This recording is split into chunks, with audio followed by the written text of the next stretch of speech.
Dieu, notre Père, nous te rendons grâce ce matin. Nous bénissons ton saint et glorieux nom, ce nom tout puissant, ce nom au-dessus de tout nom, ce nom au-dessus de tout trône, de toute domination, de toute autorité, ce nom au-dessus de toutes choses. Nous célébrons ce nom ce nom qui est rempli de puissance, de vie, ce nom qui donne la vie, ce nom qui nous sauve, Jésus-Christ. Nous te bénissons ce matin, nous célébrons ta grandeur. Merci. Merci parce que tu nous as réveillés encore ce matin en bonne santé et tu nous permets d'être dans ta présence avec l'assemblée des saints pour te louer, pour t'adorer, pour te magnifier. Nous voulons te bénir, nous voulons te célébrer et nous voulons te céder toute la place afin que tu viennes et que tu nous instruises, que tu nous enseignes, que tu nous fasses comprendre tes pensées, tes voies, que tu nous apportes la vie, que tu nous apportes la guérison, la restauration au travers de ta parole, que tu nous orientes, que tu nous indiques le chemin à suivre. Nous te bénissons, notre Père, notre Dieu. Nous te levons, nous te glorifions, nous te magnifions, nous t'exaltons parce que tu es le Dieu vivant, tu es le Saint des Saints. Béni sois-tu dans le nom de Jésus. Est-ce que quelqu'un peut acclamer le Seigneur?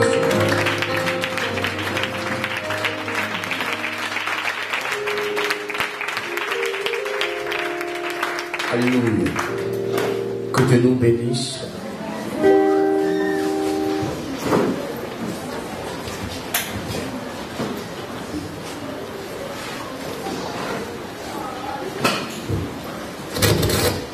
Nous sommes dans un monde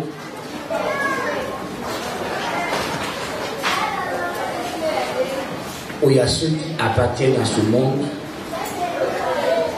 et il y a ceux qui n'appartiennent pas à ce monde mais qui vivent dans ce monde. Ça veut dire qu'il y a au moins deux familles sur cette terre. La famille de Dieu et la famille du diable.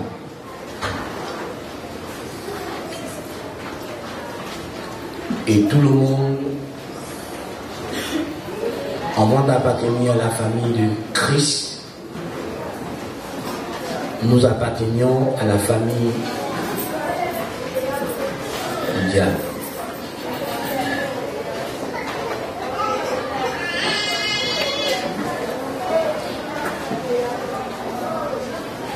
Et ces deux familles-là,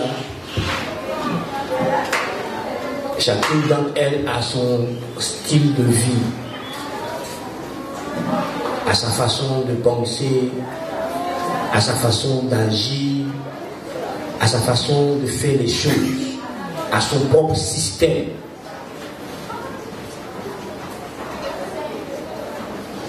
Chacune de ces familles a son propre système.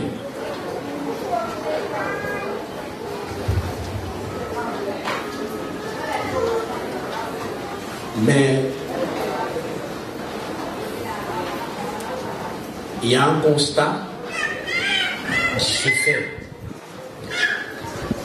C'est que de part et d'autre, il y a des membres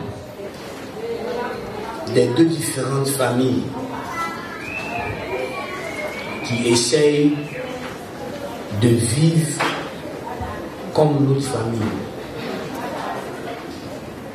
C'est-à-dire qu'il y a des membres de la famille de Christ qui vivent comme s'ils appartenaient à l'autre famille, malgré qu'ils sont nés de nouveau. Il y a aussi des membres de la famille de l'autre là qui essayent d'imiter, qui essayent de produire la vie de Christ sans être parvenu à l'expérience de la nouvelle naissance.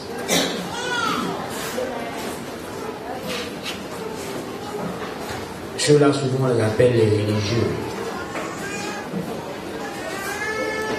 Alors, la question à laquelle nous allons tous répondre à la fin de la prédication est la suivante. quelle vie mènes-tu? Ou quel style de vie mènes-tu?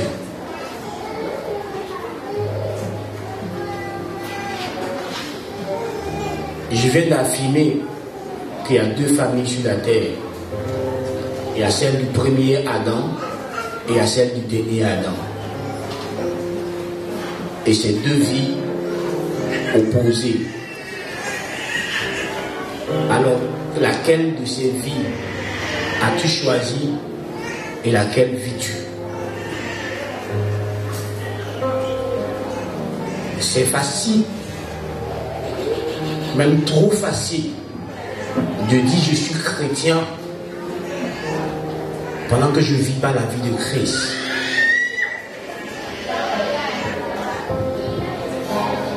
L'une de ces vies est une vie par la chair et l'autre vie est une vie par l'esprit. Alors la question est, vis-tu par l'esprit de Dieu ou vis-tu par la chair?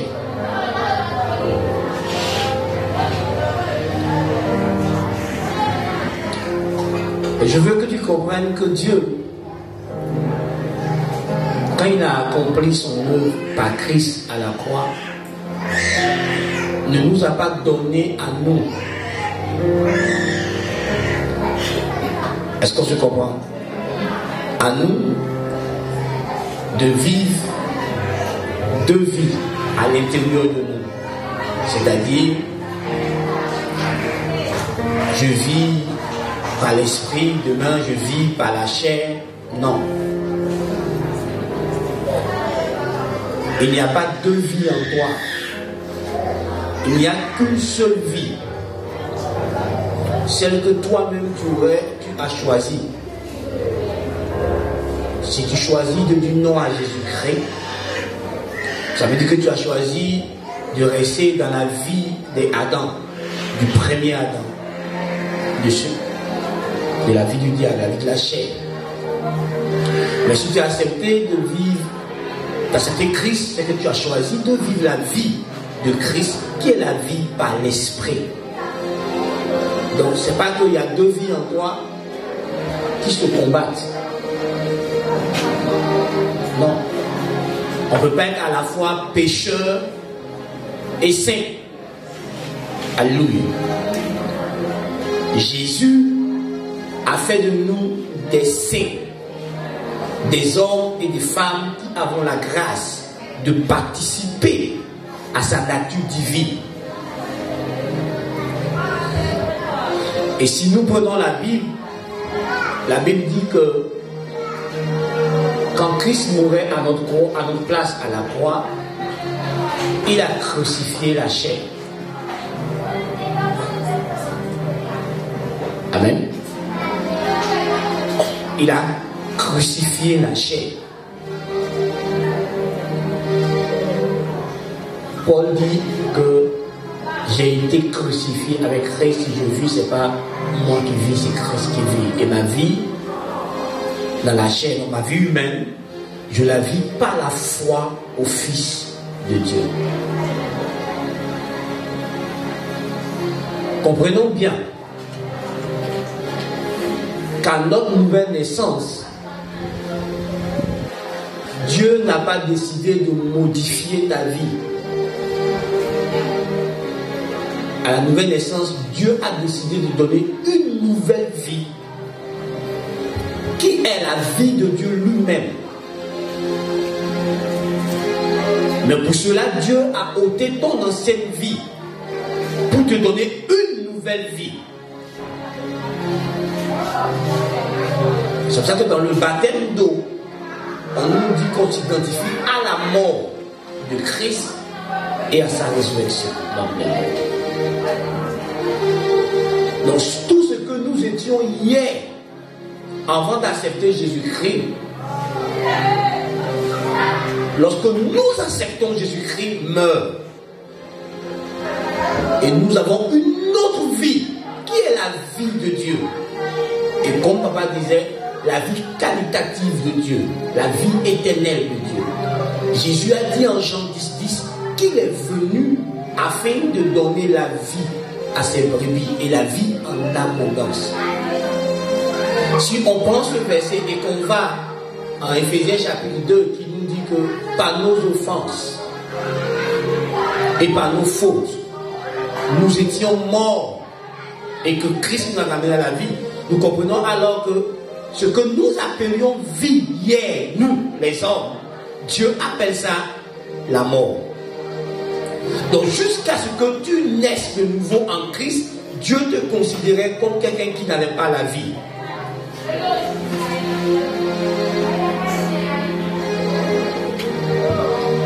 Et c'est en Christ que Dieu t'a ramené à la vie, qui t'a donné une vie de qualité.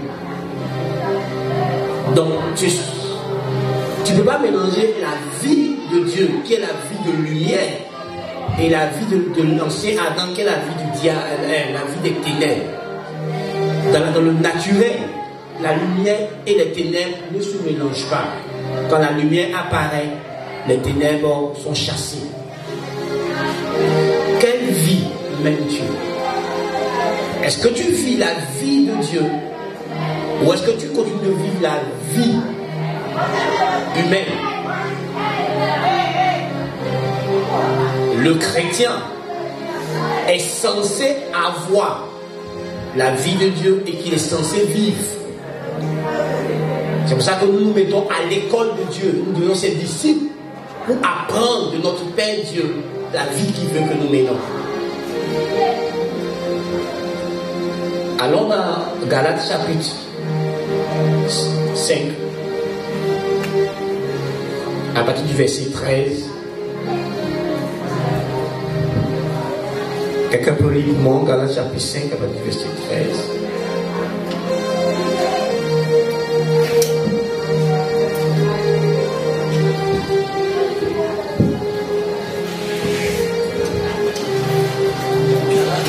Oui, après le verset 13 jusqu'au verset 25.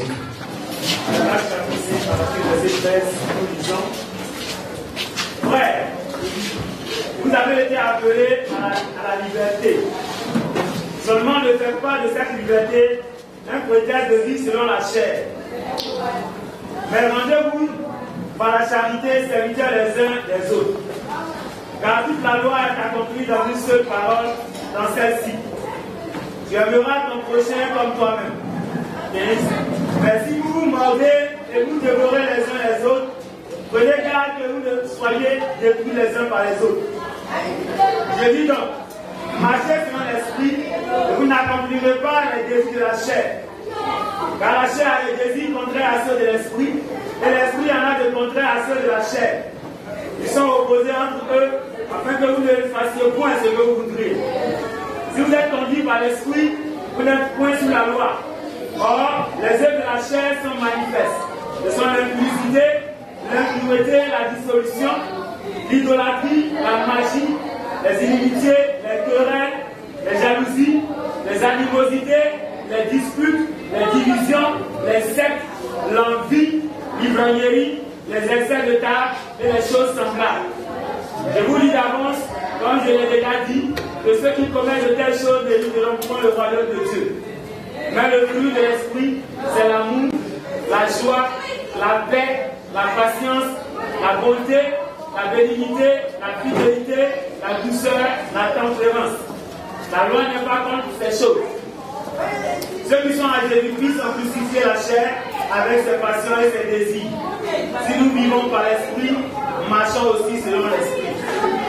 Amen. Merci. Alléluia.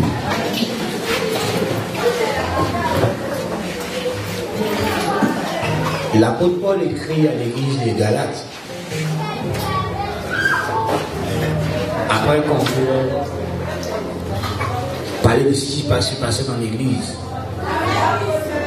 c'est que les gens de Galates qui avaient commencé par l'Esprit de Dieu étaient en train de retourner aux œuvres de la loi. Vous savez que dans Galates chapitre 3, il leur demandera, est-ce que c'est par l'Esprit qu'ils ont, c'est par la foi qu'ils ont reçu l'Esprit ou bien par les œuvres de la loi? Donc ils ont commencé à rechercher la justification par leur propre force, par leurs propres moyens, en appliquant les règles de la loi. Et Paul va leur écrire pour leur faire comprendre. Il va leur expliquer que c'est vrai que Dieu les a appelés à la liberté, mais ils n'ont pas le droit de prendre cette liberté comme prétexte pour vivre selon eux, sans tenir compte de l'esprit, sans tenir compte de la parole de Dieu.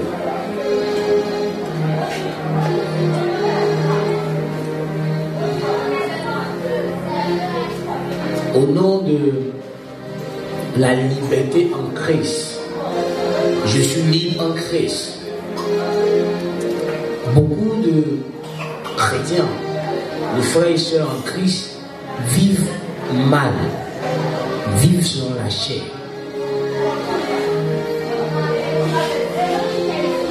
C'est vrai que dans Galates chapitre 5, verset 1, la Bible dit c'est pour la liberté que Christ nous a affranchis. Mais la même Bible, dans Galates chapitre 5, nous prévient de ne pas nous remettre à nouveau sous le joug.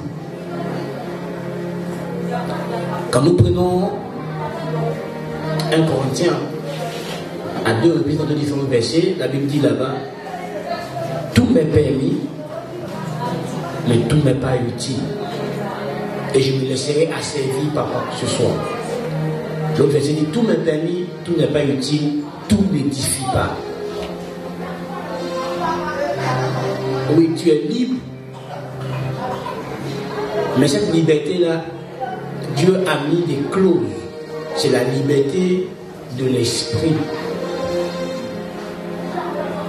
Cette liberté te permet d'être libre vis-à-vis du péché, vis-à-vis des démons, vis-à-vis des rudiments du monde, mais pas vis-à-vis de Christ.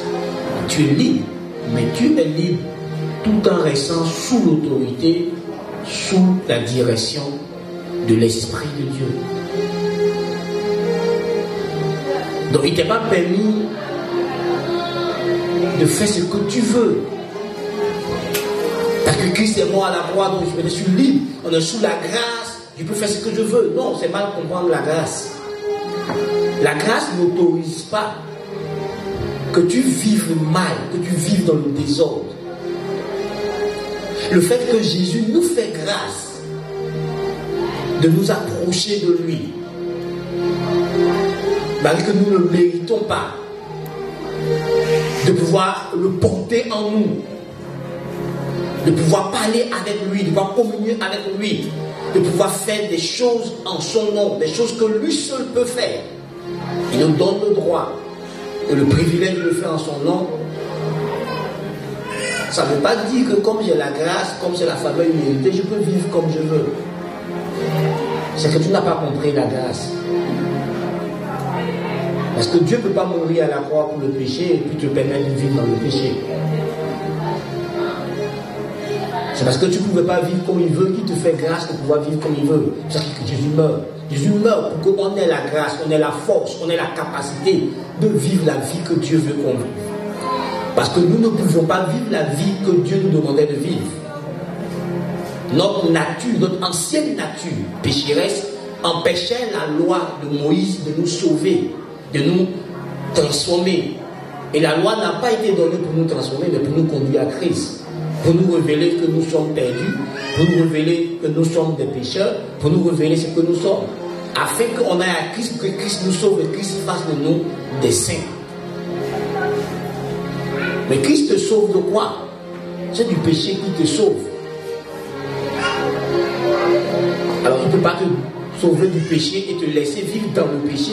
C'est de ce péché-là qui t'a retiré pour que tu vives la vie que le Père Céleste souhaite que tu vives. Donc on ne peut pas prendre la loi, cette liberté en Christ comme prétexte pour vivre mal.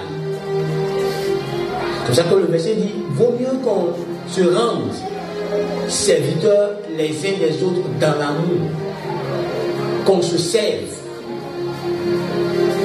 qu'on se considère les uns les autres, qu'on se rende ministère les uns aux autres. Donc tu vois, ta liberté s'arrête là où commence la liberté de l'autre. Donc tu n'es pas libre de te vêtir comme tu veux, parce que ça va gêner quelqu'un d'autre. Tu n'es pas libre de parler comme tu veux, ça va gêner quelqu'un d'autre, ça va atteindre quelqu'un d'autre. Tu n'es pas libre de réagir comme tu veux, il y a quelqu'un d'autre qui risque d'être touché par ta réaction, surtout si elle est négative. Vous voyez, quand la Bible nous prévient qu'il ne faut pas que on soit un rocher d'achoppement, de chute pour quelqu'un d'autre. Quand la liberté chrétienne est mal comprise, c'est ma vie. Non frère, écoute-moi, je veux que tu corriges ça. Ce n'est plus ta vie. C'est la vie de Dieu en toi. Ce n'est plus ta vie. Ta vie a été crucifiée avec Christ. La vie que tu as maintenant, c'est la vie de Dieu en toi. Donc tu ne peux pas la mener comme tu veux. C'est la vie de Dieu. Tu as reçu par ta nouvelle naissance la vie de Dieu, la vie de Christ en toi. Donc tu ne peux pas la mener dans le désordre, dans la licence, dans la dépravation. Si tu fais ça, c'est que tu n'as pas compris toi-même ce que Dieu a fait pour toi à la croix. C'est que tu n'as pas encore, tu ne vas pas venir à la connaissance de cette vérité, de ce que Jésus a accompli pour toi.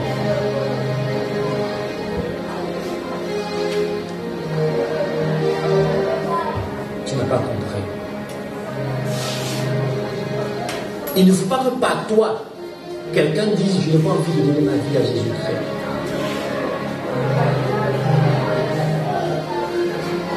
Le chrétien doit comprendre que nous sommes environnés d'une multitude de nuées de témoins qui nous observent, qui nous regardent. Et des témoins invisibles et des témoins visibles.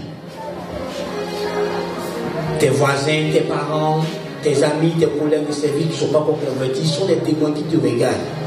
Mais des témoins aussi dans les cieux, les anges et autres. Comment tu vis, frère? Comment tu mènes ta vie? Est-ce que tu penses que tu es libre de parler comme tu veux? Est-ce que tu penses que tu es libre de faire ce que tu veux? Mais tu n'as pas compris. La Bible dit que Jésus a fait de toi son témoin. Donc tout ce que tu fais engage le témoignage de Jésus-Christ. Tu es le témoin de Christ. Tu es la personne, tu es l'instrument, tu es cette personne sur qui Dieu compte pour révéler sa gloire aux hommes. Pour révéler sa vie aux hommes. Pour révéler sa vie dans ta famille, sa vie dans là où tu travailles, partout où tu es. Tu es cette personne sur qui Dieu compte, en qui Dieu s'est investi. Dieu a investi quelque chose en toi. C'est sa vie qu'il a investi en toi. Que tu es censé rentabiliser, manifester aux yeux des hommes. La création attend que toi tu te manifestes, que tu te révèles, que tu révèles la vie que tu portes en toi. Dieu a fait de toi la lumière de ce monde. Tu es censé éclairer ce monde. C'est pour ça que j'ai dit tout à l'heure qu'il y a des gens qui vivent dans ce monde, mais qui n'appartiennent pas à ce monde. Nous vivons dans ce monde, nous qui sommes nés de nouveau, nous sommes citoyens du royaume des cieux, mais nous n'appartenons pas à ce monde, et nous sommes dans ce monde en mission pour notre Père. Amener ce monde à connaître Dieu, amener ce monde à accepter Dieu, amener ce monde à revenir à la lumière, à sortir des ténèbres. Donc on ne peut pas vivre, on ne peut pas se conformer à ce monde, parce que nous ne sommes pas de ce monde, nous sommes en mission.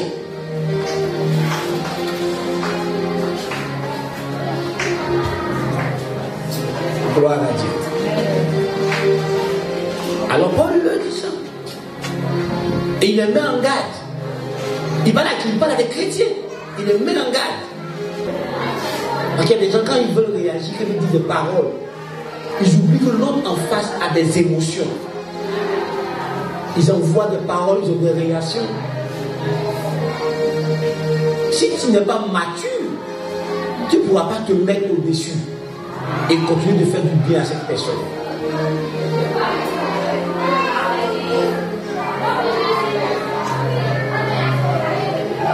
Frère, quand vous réagissez, quand vous parlez, quand vous agissez, on ne devient pas des enfants de Dieu. Vous mettez le Saint-Esprit de côté, vous faites des choses qui n'ont rien à voir avec la vie de l'esprit. Écoutez-moi, je ne suis pas impressionné par quelqu'un qui prophétise, qui chasse les démons, qui opère des miracles. Non, je suis impressionné par quelqu'un qui manifeste la vie de Dieu. Frère, les dons spirituels peuvent être imités par le diable, mais il ne peut pas imiter la vie de Dieu. Écoute-moi très bien. Le diable peut imiter les dons spirituels. Quand on va chez les marabouts, ils disent des choses qui sont vraies, non? Des choses ne conviennent, que Dieu aussi dit aussi, non? Mais le diable ne peut pas manifester la vie de Dieu. Et tu vas voir que dans la Bible, on ne met pas la différence de la vie d'un enfant de Dieu, d'un enfant du diable, en parlant des dons. On parle du caractère. Et on verra, on va en venir tout à l'heure. Alors, vous comprenez, il ne devait pas avoir dans le sein de l'Église des palabres, des querelles, des injures les uns avec les autres, les critiques, les calomnies, quoi d'autre encore, etc. Pourquoi?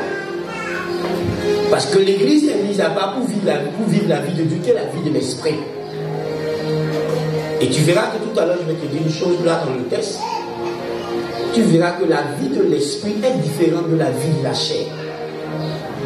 Donc là où il y a mensonge, là où il y a orgueil, là où il y a magie, là où il y a animosité, là où il y a injure, ce n'est pas la vie de l'Esprit. Est-ce que je parle à quelqu'un? Quelle vie tu mènes? La vie par la chair ou la vie par l'esprit? Quelle vie tu mènes? Frère, on peut venir dans ce bâtiment. Ce bâtiment n'est pas l'église. Ce bâtiment est l'endroit où l'église se rassemble.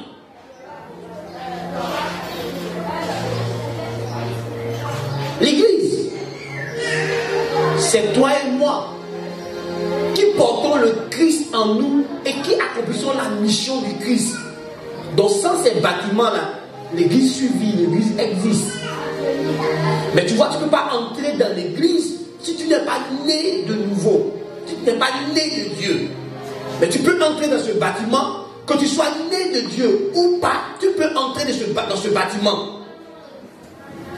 Mais tu ne peux pas entrer dans l'église si tu n'es pas né de Dieu. Donc ne pense pas que parce que tu es assis dans ce bâtiment et que l'église aussi est assise là, que tu es parmi l'église, tu es membre de l'église. Frère, tu peux être là sans être membre de l'église, pas quand tu es membre de l'église, pas de nouvelle naissance. Et c'est un événement, quand ça se produit, la Bible dit en 2 Corinthiens 5, 17 que si quelqu'un est en Christ, il devient une nouvelle créature. Et les choses anciennes sont passées et toutes choses deviennent nouvelles. Est-ce que toute chose est devenue nouvelle pour toi? Est-ce que tes pensées ont été renouvelées? Est-ce que ton cœur a été renouvelé? Parce que Jésus dit dans sa parole qu'il donnera un corps nouveau et un esprit nouveau. Est-ce que ton esprit, ton état d'esprit a été renouvelé? Si oui, tu verras que tes paroles, ton langage, ton comportement, tout sera renouvelé. Tu ne peux pas être un enfant de Dieu et puis avoir l'ancien langage. Un enfant de Dieu a un nouveau langage, un nouveau comportement, parce qu'il a une nouvelle vie. Frères et sœurs, quelle vie menons-nous? La vie de Dieu ou la vie par la chair? La vie par l'esprit ou la vie par la chair? Paul dit que le conseil qu'il donne aux enfants de Dieu que nous sommes, c'est que nous devons marcher par l'esprit. Une autre de mes versions dit, nous devons nous laisser conduire. Une autre version de la Bible que j'ai dit, nous devons nous laisser conduire par l'esprit. Une autre dit, nous devons nous laisser diriger par l'esprit. Et la version que j'ai là, maintenant que j'ai touché là, dit que tu dois mener ta vie sous la dépendance. Non, tu dois mettre ta vie dans la dépendance du Saint-Esprit. Et je vous dis donc ceci, menez votre vie dans la dépendance du Saint-Esprit et vous n'obéirez pas au désir qui anime l'homme livré à lui-même. Est-ce que tu es en train de vivre dans la dépendance du Saint-Esprit? Est-ce que tu dépends de l'Esprit? Est-ce que tu as laissé le commandement de ta vie, la direction de ta vie à la personne du Saint-Esprit qui vit en toi? Parce que l'une de ses missions ou l'un de ses rôles, c'est qu'il doit nous conduire dans toute la vérité. C'est lui qui doit nous conduire. Et la Bible dit en Romains chapitre 8, verset 14, que les fils de Dieu sont ceux qui sont conduits par le Saint-Esprit. Frère, est-ce que tu es conduit chaque jour par le Saint-Esprit? Ou tu es conduit par la chair? Comment on peut le savoir?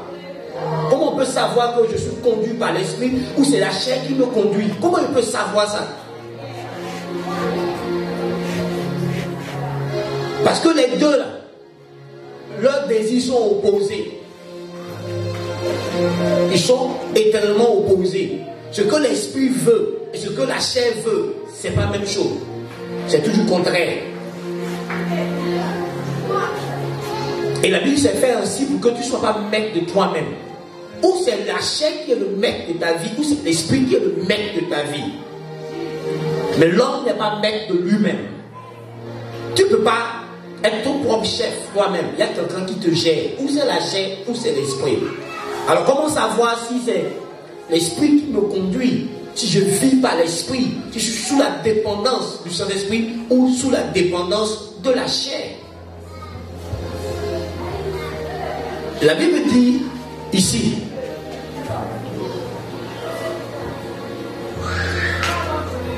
tout le monde voit bien ce qui procède de l'homme livré à lui-même, donc la chair. L'immoralité, les pratiques dégradantes, la débauche, l'adoration des idoles, la magie, la haine, les querelles, la jalousie, les excès de colère, les rivalités, les dissensions, les divisions, l'envie, l'ivrognerie, les orgies et autres choses de ce genre. Donc tu vois, quand tu es conduit par la chair, ce sont des choses qui se produisent dans ta vie. L'orgueil, la rancune, l'envie, les querelles, l'adultère, l'impudicité, l'insoumission, l'insubordination, la rébellion, l'impolitesse, etc., etc. Quand tu es conduit par la chair, quand ta vie est dominée par la chair, c'est ce que tu fais. La boisson, l'alcool, ne pas pouvoir pardonner aux gens, la tristesse, est tout le temps triste. La seule tristesse que l'enfant de Dieu est censé connaître, c'est la tristesse qui nous pousse à se repentir parce que soit qu'il est, il est tombé dans le péché. Frère, regarde-toi. Ça, c'est ce que la chair produit. On a cité quelques-uns, nous-mêmes, on dit des autres choses semblables. Il y a encore beaucoup d'autres choses que la chair produit. Il y a encore beaucoup d'autres choses que la chair produit. Quand tu refuses, par exemple, de te mélanger aux gens, tu penses que c'est l'esprit qui fait ça? C'est contraire à ce que Éphésiens chapitre 4 enseigne. L'esprit produit l'unité. Donc l'esprit de Dieu ne peut pas nous empêcher de nous mélanger, d'être unis. Puisque lui veut faire un seul corps. Parce que le sacrifice de Jésus a détruit le mur de séparation pour qu'il ait un seul corps. Les juifs et les non-juifs devaient un seul corps. le corps de Christ. Donc Dieu ne peut pas, on veut le voir que c'est dans l'œuvre de la chair que surtout quoi, les dissensions et la division. Donc quand tu aimes les querelles, tu aimes les palabres, les colères, les disputes, frère, écoute-moi, tu es en train d'être conduit par la chair et non par l'esprit.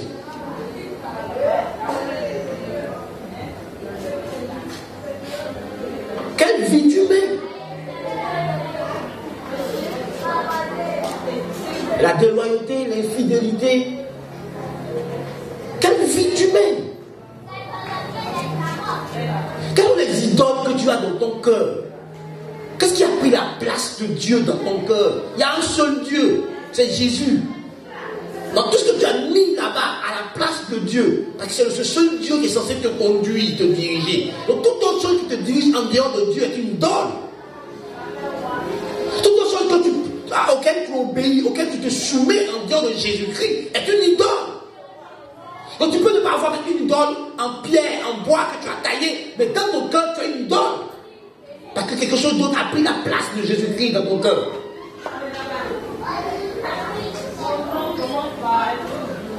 L'Esprit de Dieu ne va jamais t'apprendre à mettre Jésus en deuxième position. Il t'apprend à mettre Jésus en priorité dans ta vie.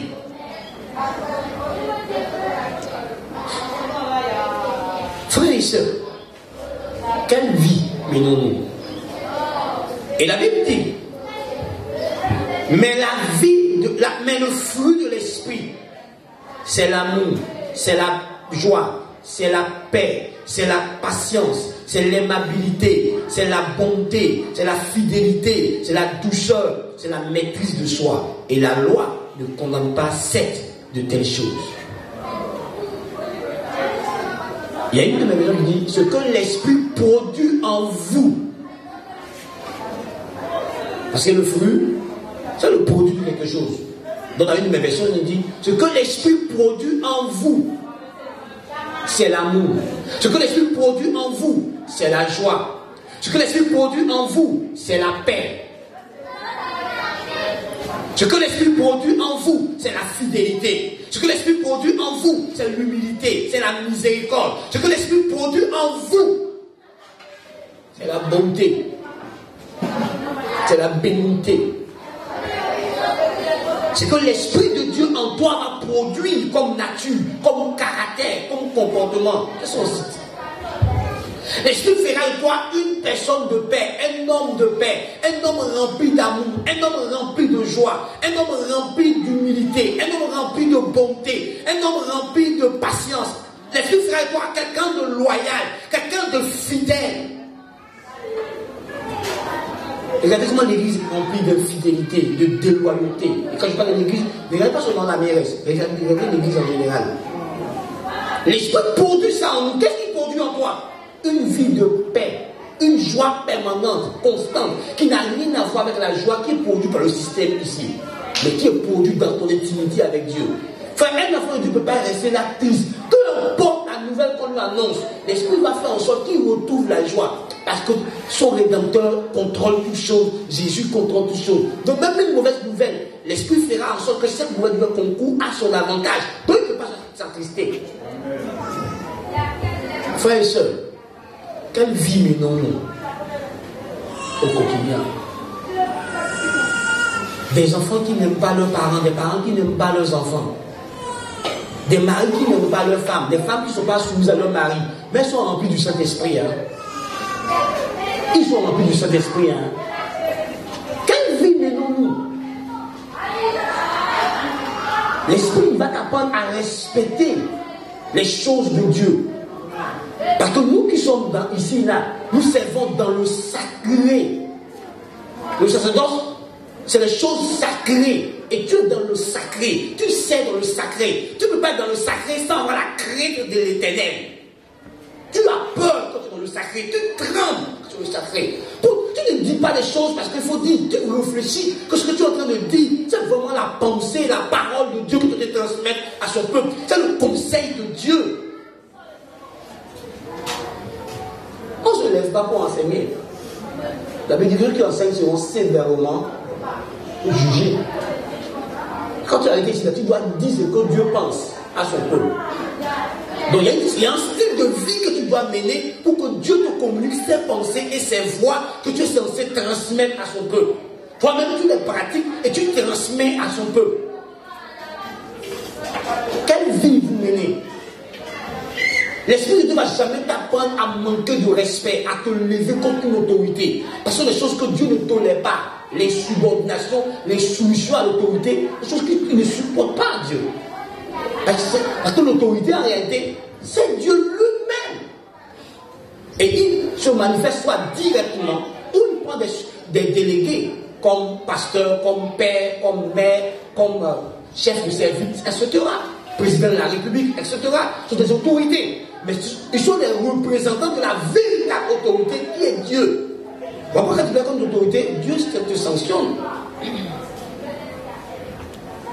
Dieu n'a pas établi pour juger une autorité. Il t'a établi. Non. Tu es censé obéir à une autorité. Il fait bien, il fait mal. Ça, entre lui et Dieu. Ou ce que Dieu a établi sur lui, qui a la capacité de le redresser. Des enfants qui jugent leur père, qui jugent leur mère. Qui t'a établi ça? Tu n'es pas le juge de ton père et ta mère. Toi, tu dois obéir à ton père et ta mère. S'ils ne font pas leur fonction, c'est pas toi qui les établis en tant que père et mère, c'est Dieu qui les établit en tant que père et mère. Donc Dieu leur demandera compte. Pourquoi tu n'es pas en train de faire ce que tu demandes de faire dans la vie de cet enfant? Dieu leur demandera compte. Toi, tu n'as pas à leur demander compte. Mais tellement qu'on ne vit pas par l'esprit, on vit par la chair, on va contre les choses que Dieu a établies. J'ai dit au fils d'un pasteur, il a regardé comme ça, il m'a dit, toi tu as problème, tu es rebelle contre ton papa. Ton papa, il est ton papa biologiquement, et puis il est ton papa encore dans l'esprit. Toi tu veux te détruire. Il a commencé à citer ce que son papa fait. Il dit non, tu n'es pas le juge de ton papa. Tu n'es pas son juge. Toi, on dit trop lui obéir. Regardez-moi bien. Quand Noé a bu, et puis s'est couché nu dans sa chambre, il était encore, il devait fermer sa chambre. Il ne devait pas boire comme ça. Mais quand son fils est allé expliquer ça au Dieu, là, quand il a maudit, pourquoi Dieu a consommé la malédiction? Hein? Il était encore là. Pourquoi Dieu a cautionné la malédiction sur son fils? Parce que l'autorité. David veut lever la main contre celui qui est établi. Pourtant David est loin pour le remplacer. Mais Dieu empêche David de toucher Saül. Pourtant Dieu lui-même a vomi Saül. Dieu lui-même a rejeté Saül. Mais il empêche David de toucher Saül. Et c'est là que cette phrase sort de la bouche de David. Je ne toucherai pas au moins de l'Éternel. De qui il parle?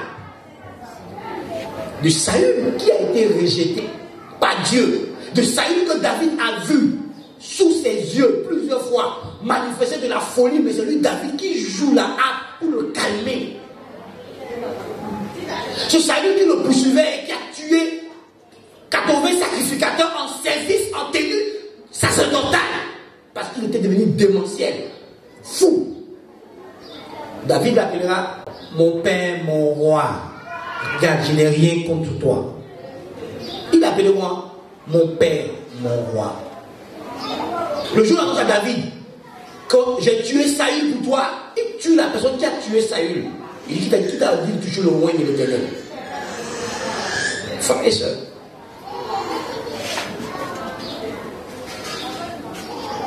Dieu t'apprendra le respect de ton père et de ta mère, biologique, spirituel, le respect de toute autorité partout où tu rentres. Parce que l'autorité représente Dieu. Et Dieu met l'autorité pour qu'il ait de l'ordre. Et quand l'autorité ne joue pas son rôle, Dieu lui-même le descend.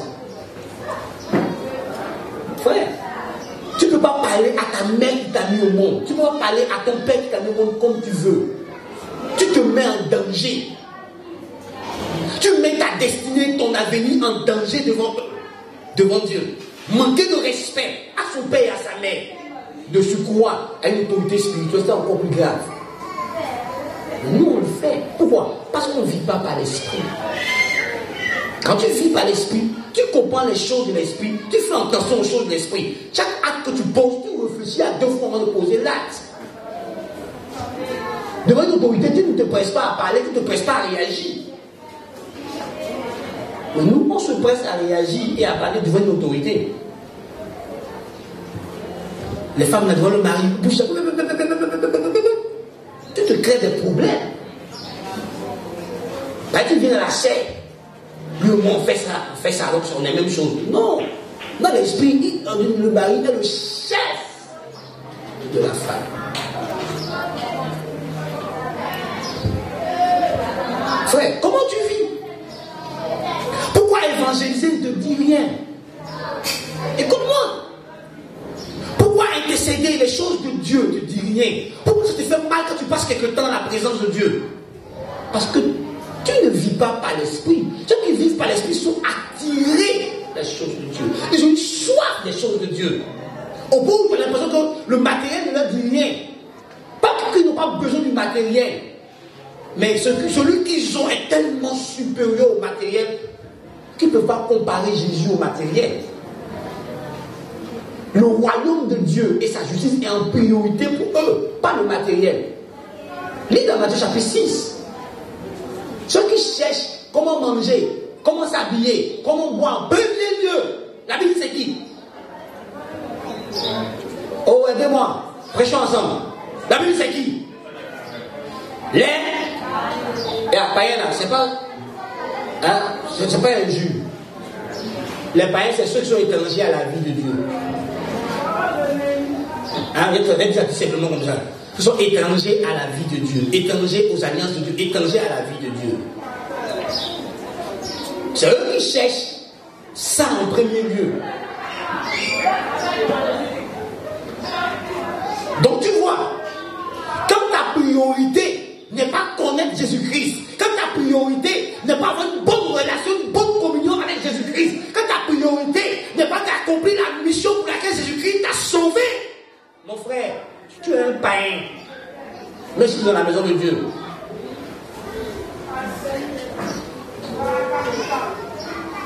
Est-ce que tu comprends ce que je dis? Quand ta priorité n'est pas les choses de Dieu, n'est pas le règne de Dieu, fait en sorte que par ta vie, le règne de Dieu vienne sur la terre. La justice divine. Mener la vie que Dieu veut. Quand c'est pas ça qui est ta priorité. Quand ta priorité c'est mariage. Quand ta priorité c'est enfant. Quand ta priorité c'est avoir beaucoup d'argent. Quand ta priorité c'est être nommé au service. Quand ta priorité c'est avoir des meilleurs vêtements.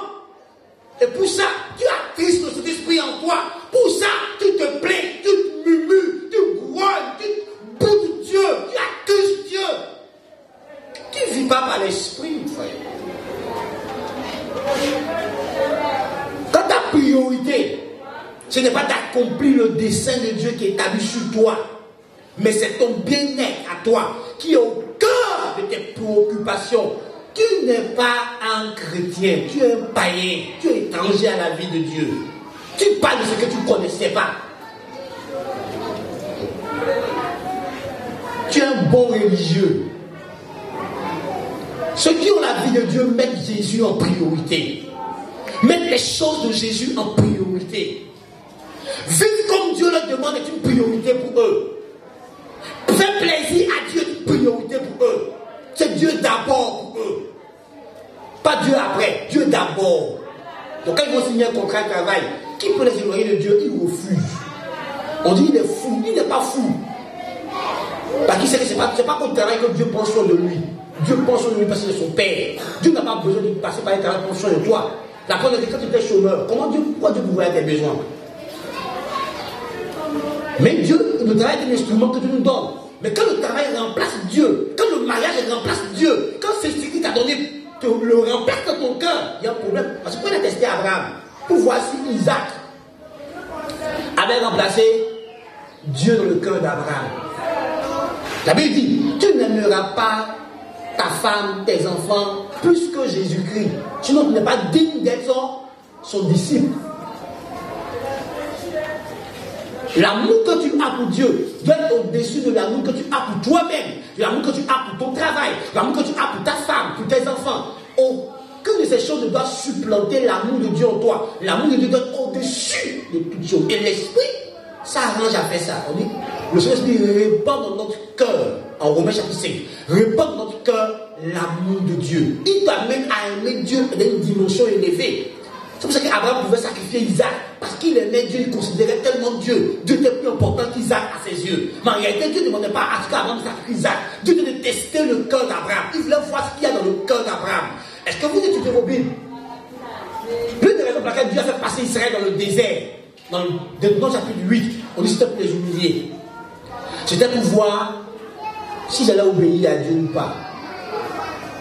Donc tu vois, Dieu permet des épreuves pour voir si tu vas là, obéir à Dieu dans l'humiliation. Tu seras toujours à ton poste pour adorer l'Éternel, pour louer Dieu, pour célébrer Dieu, pour faire ce que Dieu attend de toi. Est-ce que tu garderas la parole que Dieu t'a donnée? Comme Joseph, Marie qui est humilié, il tient à la parole que Dieu lui a donnée. On lui propose des choses, il dit non, il attend l'accomplissement de la parole de Dieu. Ça, c'est l'une des choses que l'Esprit apprend aux gens. Il t'apprend que l'homme ne vivra pas seulement de pain, mais il vit de toute parole qui sort de la bouche de Dieu. Frères et sœurs, quelle vie tu mènes? On doit te supplier pour pardonner. Mais là, les gens qui sont de l'esprit, eux, ils pardonnent. On dit l'amour pardonne. L'amour pardonne. L'amour excuse. L'amour croit. Et le premier élément qu'on a cité, on dit l'amour produit quoi? L'esprit produit quoi en premier lieu? Il t'apprend à tout pardonner, il t'apprend à tout supporter, il t'apprend à être miséricordieux. Toi, plus tu es chrétien, plus de 5 ans, tu n'es pas miséricordieux, tu es toujours rancunier. Tu as la même nature que le gars.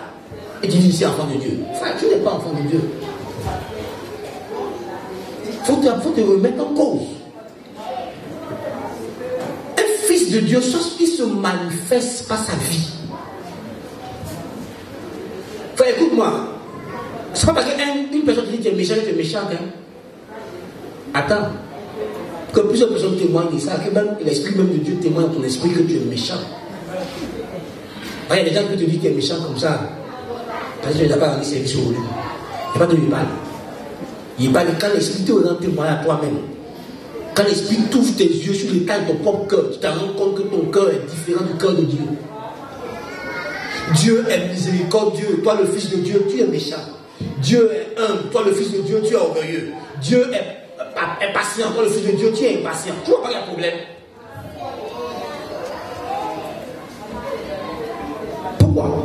Parce que tu es né de nouveau, tu as la vie de Dieu, mais tu ne t'intéresses pas à la faire croître, à la développer, tu n'entraînes pas pour qu'elle grandisse.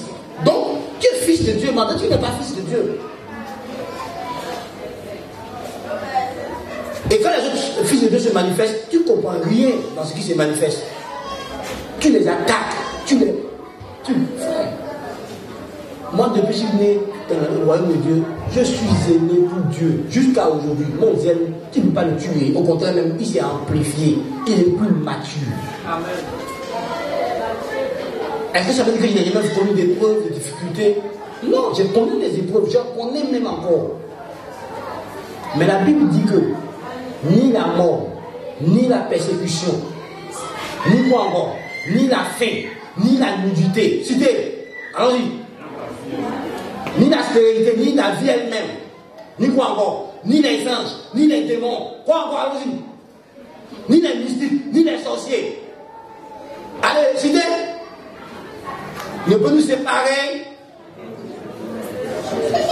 de l'amour manifesté, l'amour de Dieu manifesté en Christ. Donc comment se fait que vous votre amour pour Dieu là? Ça c'est terrible. On me persécute trop. Maintenant je peux faire l'œuvre de Dieu. Qui t'a dit ça? Ça fait partie de l'œuvre de Dieu, la persécution.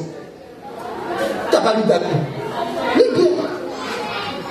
On dit quiconque veut vivre pieusement sera. Donc si tu ne veux pas vivre pieusement, on ne te fait rien. Mais si tu veux vivre comme Dieu veut là, attends-toi à ce qu'on te persécute. Pourquoi est-ce le problème? Parce que tu déranges le diable. De Dieu, tu as la lumière de Dieu, tu as la pensée de Dieu, tu as la direction de Dieu, tu as les capacités de Dieu, tu es capable de découvrir le plan de Dieu pour les membres de ta famille, et puis à chaque membre de ta famille, voici ce que Dieu attend de toi, ce que Dieu veut de toi. Alors le diable peut faire que les membres de ta famille te persécutent. Parce que s'ils t'écoutent, ils seront éclairés. Ils vont découvrir ses supercheries. Ils vont découvrir ses tromperies, ses mensonges. Tu déranges le système du diable. Tu n'as pas vu des gens. Un fou vous maltraite depuis des années. Un fou traumatise votre territoire. Une personne excellente arrive et libère ce fou. Et ce fou devient un homme sage. Et vous le chassez de votre territoire. Vous n'avez pas vu ça? Ils n'ont pas chassé Jésus. Hein? Est-ce que c'est normal? Quelqu'un qui vient de vous donner la paix. Il vous a débarrassé d'un gros problème. Quelqu'un que vous ne pouvez pas maîtriser. Quand vous l'enchaînez, il brise les chaînes. Le fou de cataracte. Il sécurise votre pays comme ça en réglant le problème. Vous venez le supplier, mon ami, il faut quitter notre territoire. Est-ce que c'est normal? Frère, regarde ta vie, tu dois chasser les personnes qui ont la lumière de Dieu pour te conduire, tu dois les chasser. Par ton propre comportement, tu dois les chasser. Tu as oublié ce que Dieu t'a dit sur la personne. Tu dois les chasser. Pourquoi? Parce que tu ne marches pas par l'esprit. Tu es assis dans la chair, tu juges les choses de l'esprit. Tu ne peux pas comprendre les choses de l'esprit si tu n'es pas dans l'esprit. Et en tant qu'enfant de Dieu, on est censé vivre dans l'esprit et non dans la chair. Nous, on s'est séparés de la chair. On a accepté Jésus-Christ. Donc on vit dans l'esprit, on grandit dans l'esprit, on marche dans l'esprit, on parle par l'esprit. Qu'est-ce que tu es en train de faire? Hein, le verset 24 dit quoi? Antoine, pousse-moi. Verset 24. Ceux qui sont à Jésus-Christ. Ceux qui sont à Jésus-Christ. Ont crucifié la chair. Ont crucifié la chair. Avec quoi? Ses passions et ses désirs. Ceux qui appartiennent à Jésus-Christ. Ceux qui sont de la famille de Jésus-Christ. Ceux qui sont les citoyens du royaume des cieux. Ils ont fait mourir la chair. Ils ont tué la chair. Mais comment ils ont tué la chair? Est-ce que c'est eux qui ont tué la chair? Non. Va en Romains 6:6. Et on montre comment Dieu a tué la chair en nous. C'est pas un effort qu'on fait. Tu dois croire ça et puis ça se produit. Tu vivras une expérience. Tu verras ton corps va mourir et l'esprit vive. Hein, dit Romains 6:6. Romains 6, verset 6. Sachant que notre vieille. Oh non, ne coupe pas. Il y a une virgule qui n'est pas là-bas. Sachant. Est-ce que tu sais ça? Est-ce que tu as la révélation? Sachant. Est-ce que tu le sais? Est-ce que tu n'es pas venu à cette connaissance? Hein, la suite.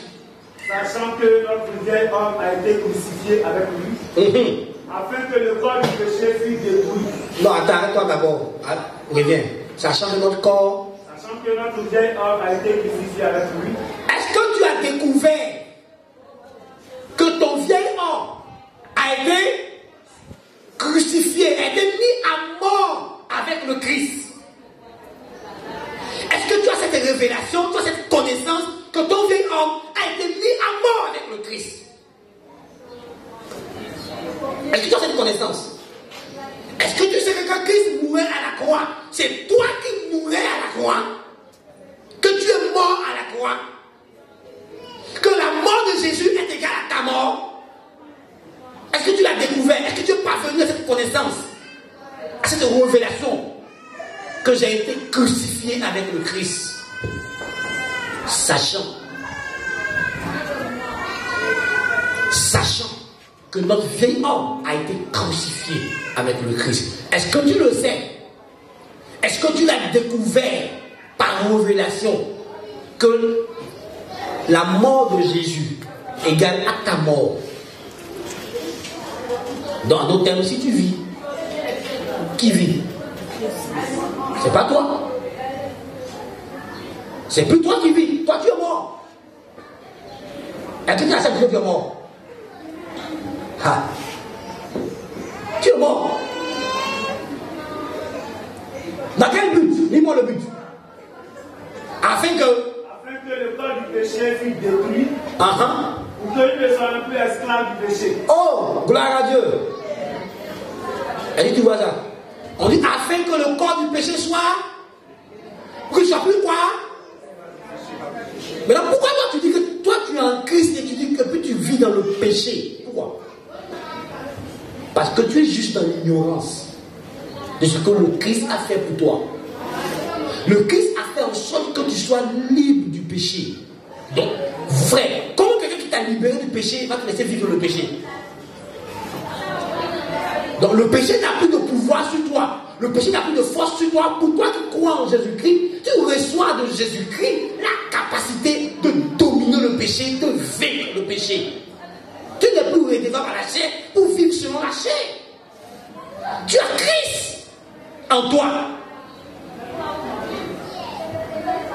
Donc tu peux vivre la vie de Dieu. Parce qu'il est en toi. Par ta communion avec lui. Tu peux vivre la vie de Dieu. Tu peux parler comme Dieu. Tu peux faire comme Dieu. Parce que Dieu dit que. Dis-moi. Ah, lis. Non. Lis ceci. Jean. Verset, je crois, 12. Jean chapitre 14 plutôt, verset 12. Lis. Jean chapitre 14, verset 12. Jean 14, verset 12. En vérité. En vérité. En vérité, je vous le dis. Celui qui croit en moi fera aussi. Celui qui croit en moi fera quoi? Aussi les œuvres que je fais. Fera aussi les œuvres que je fais. Arrête-moi là d'abord. Jésus dit, si tu crois en lui, tu agiras comme. C'est ça non? Tu feras aussi les œuvres. Aussi agiras comme. Donc la foi te donne de pouvoir agir comme. Voilà. Si tu n'agis pas comme lui, ça veut dire que tu n'as pas. Non, allons-y doucement, déduis avec moi. Tu n'as pas. Parce que ta foi te connecte à agir comme lui, à faire comme lui. C'est pas seulement faire les miracles. Jésus n'a pas seulement fait les miracles. Jésus était rempli d'amour pour les pécheurs. Les pécheurs pouvaient venir à Jésus sans se sentir jugés et condamnés. Il les libérait de leur culpabilité. Il les libérait du poids de leur péché. Toi, quand les pécheurs viennent à toi, ils se sentent tu les opprimes encore même 2 fois plus. Encore la femme là qui est venue, la prostituée avait pleuré chez Jésus là. Elle est répartie comment? Soulagée, libérée. Les pharisiens disaient que Jésus, il ne sait pas qui elle est. À l'église là. Maintenant, il y a trop de pharisiens. On a les gens. Pour la péché parce qu'on n'a pas mis sous discipline. Le feu, mais il est trop léger, trop négligent. Tu parles de quoi même? Tu parles de ce que tu ne sais pas. On met les gens sous discipline quand ils sont conscients. Un gars qui est inconscient, qui a péché, Dieu le met sous discipline, tu le détruis. Quand tu l'écoutes même, tu ne vois pas regret de son péché, tu le mets sous discipline, tu peux faire quoi? Quand les gens marchent à l'esprit, vous pensez que vous êtes trop spirituel, plus que le pasteur. Et quand tu t'enseignes, tu es plus spirituel que lui. Tu vas pas ça où? Le pasteur il a l'attitude qu'on doit tenir comme ça. Non, si c'était moi, mais c'est pas toi. C'est pas toi. Dieu sait que si c'était toi, personne n'allait entrer au ciel. Pourquoi tu n'es pas placé là? Parce que c'est que tu n'as pas compris, tu vas détruire tout. Fais. Pour chaque situation dans l'église, l'Esprit donne une révélation. Vous avez vu Jésus condamner quel pécheur? Même la fois qu'on l'a amené coupable, reconnu, on l'a attrapé même en train de commettre péché, là, on l'a amené à Jésus. Il a dit quoi? Moi non plus je ne te. Mais va et ne. Est-ce que Jésus était faible, il était léger? Non. Il l'a dit. Mais celui qui avait les pierres, eux-mêmes il était plus pécheur qu'elle. On dit celui parmi vous qui n'a jamais péché. Quelqu'un a fait caillou. Eux tous sont battus. Mais ils sont venus l'exposer. Les gens aiment exposer les gens. Mais plutôt ils ne peuvent pas les aider. Et ceux qui peuvent les aider, quand ils sont les aider dans les secrets, le pasteur est trop faible. Le pasteur c'est ici. Frère, écoute-moi. Toi-même tu commets des péchés, tu viens me dire, puis je cache. Et puis je t'aide dans le secret. Pas que je te fais pour l'autre, parce que toi tu as su ça, je suis faible. C'est ça? Avant de me lancer à pierre, regarde ta vie. Dieu t'a aidé, j'ai couvert tes péchés. Et je t'ai aidé dans le secret, sans t'exposer devant l'église. Pourquoi tu veux que j'expose l'autre devant l'église? Amen.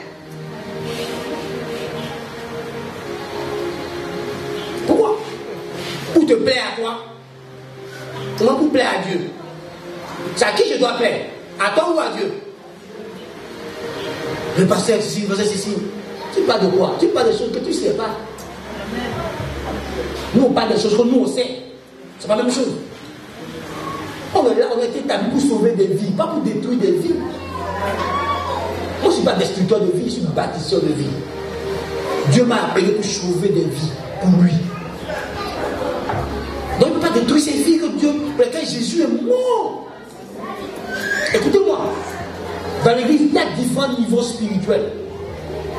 Donc, ne prends pas ton niveau spirituel pour venir juger celui qui est plus mature que toi, parce que tu ne peux pas le comprendre. Il a bien plus de maturité que toi. Lui peut te juger, mais toi tu ne peux pas le juger, parce que tu n'as pas le niveau. Quand on a amené quelqu'un, là, le gars a dit, bon, vous la laissez les gens là. Si l'œuvre là vient de Dieu, ça va subsister. Si ça ne vient pas de Dieu, ça va disparaître. Ne prenons pas le risque de combattre. Tu ne comprends rien. Mais pour le pasteur, c'est tel mariage. Est-ce que tu étais là quand Dieu parlait avec moi? Est-ce que tu étais là? Quand Dieu me donnait sa caution de célébrer le mariage, tu étais là? Mes mentors, mon père spirituel, lui demandait déjà, il a peiné. Papa, si tu es spirituel, viens à l'église. Il célèbre le mariage. Tu n'es pas en infraction. Dieu m'a parlé moi-même. Je suis en fais mes mentors. J'ai donné leur caution. Tu parles des choses que tu ne sais pas. Parce que tu es dans la chair humaine. Écoute-moi. Aucune mère ne transmet la bénédiction. C'est le père qui transmet la bénédiction. La bénédiction se transmet de père à fils. C'est vrai que les enfants portent le nom de leur père. C'est pas toi la femme qui détermine le sexe de l'enfant. C'est l'homme qui détermine si l'enfant viendra au monde une fille ou viendra au monde un garçon. Pourquoi Dieu t'a pas donné ça à toi la femme? Tu ne fais que porter l'enfant. Comme nous étions dans l'émancipation, nous disons aux gens pourquoi? Abba c'est la source. Si le Père donne sa bénédiction, moi je donne ma bénédiction. Amen. Et vous allez voir bientôt comment ils vont évoluer. Parce qu'aucune malédiction ne peut faire effet. Amen. Donc ne parlez pas des choses que vous ne savez pas. Si tu ne comprends pas, viens me trouver au bureau, papa, je ne comprends pas telle chose. Au lieu de prendre malédiction cadeau, je m'applique à marcher par l'esprit, à être contrôlé par lui. Toi, tu t'appliques à être contrôlé par quoi? C'est pas la même chose. Ah, oui, non, je suis là, il fera quoi encore? En vérité, je vous le dis, toi fera aussi les œuvres que j'ai faites, et il en fera de plus grandes, parce que je m'en vais au Père. Ok. Il en fera de plus? Pourquoi? Parce que Jésus retrouve sa place de Dieu. Donc il peut continuer de s'investir en lui et faire ce qu'il a fait. Frère, vous avez la foi. Mais pourquoi vous ne faites pas ce que Jésus fait? Parce que vous n'avez pas compris que Jésus donnait sa vie pour que vous l'ameniez sur la terre. Que vous soyez ses témoins. Que vous allez vers quelqu'un, vous lui apportez la miséricorde de Dieu parce qu'il a besoin de la miséricorde de Dieu. Vous lui apportez la guérison quand il a besoin de la guérison de Dieu. Vous lui apportez la paix de Dieu quand il a besoin de la paix de Dieu. Vous avez ça en vous. Vous êtes censé communiquer ça aux gens. Et un qui de votre présence, ils sont malheureux. Frère, comment est-ce que vous allez m'écouter là? Je me tais. Je garde le silence. J'intercède d'abord.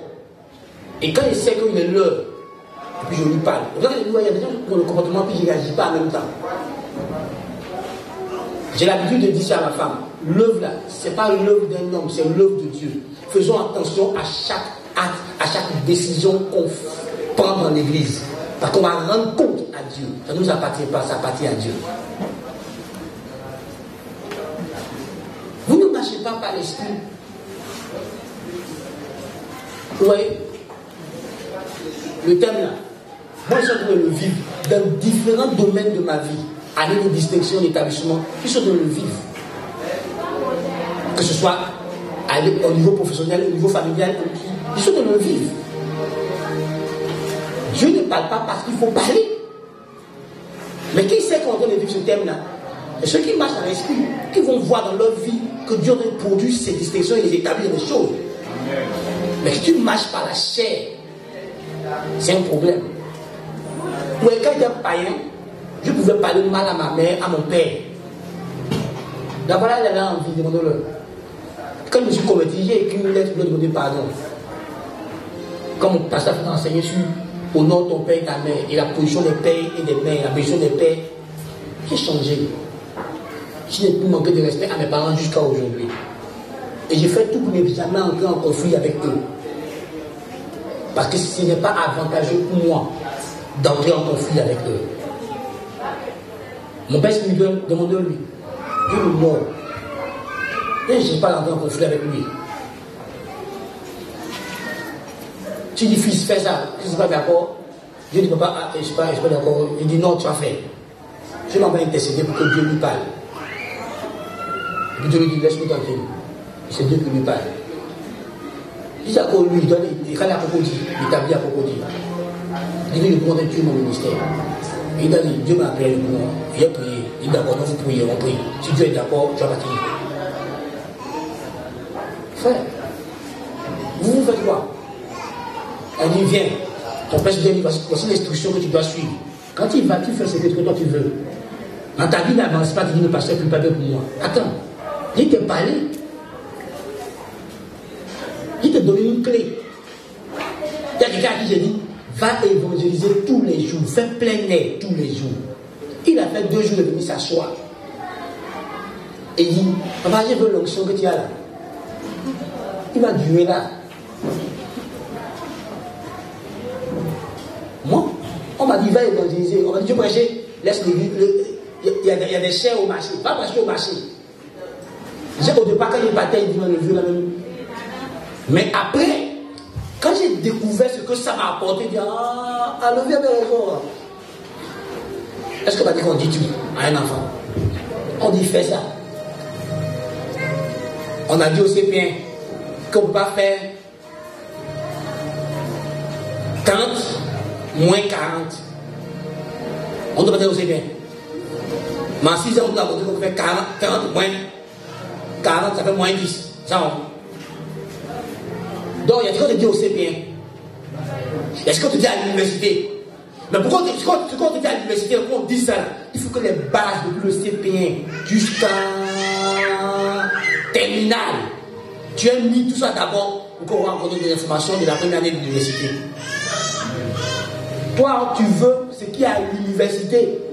Pendant que tu n'as pas écrit Boaba. Boaba, tu n'as pas écrit pourquoi tu es à l'université. Ça ne marche pas comme ça. On veut te tuer. Non. Pourquoi quand les enfants font au CP1 là, automatiquement la maîtresse là, elle commence pas à dire écrivez A. Elle dit pas ça. Quand ils vont en classe, on dit faites l'exercice. Faites comme ça. Faites comme ça. Faites le groupillage. Faites comme ça. Faites les pointillés. Faites les traits. Faites comme ça. On fait quoi? On fait préparer leurs mains. Ils peuvent rester comme ça 2 mois. Hein. Puis après, on leur apprend à faire des demi-cercles. Des demi-cercles. Après, on leur apprend à faire des cercles. Après, on leur apprend.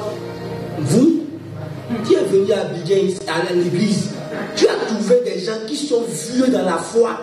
Tu ne connais pas comment on marche par la foi. Tu veux qu'on te donne comment on devient riche. Pour que ta richesse ne te perde. C'est ça, non? Au pasteur, il faut m'enseigner comment on fait entreprise. Si tu enseignes ça, tu ne viendras plus à l'église. J'ai fait cette erreur hier. Tu comprends? J'ai transmis des choses aux gens dont ils n'avaient pas l'âge spirituel. Parce que je ne enseignais pas par l'esprit.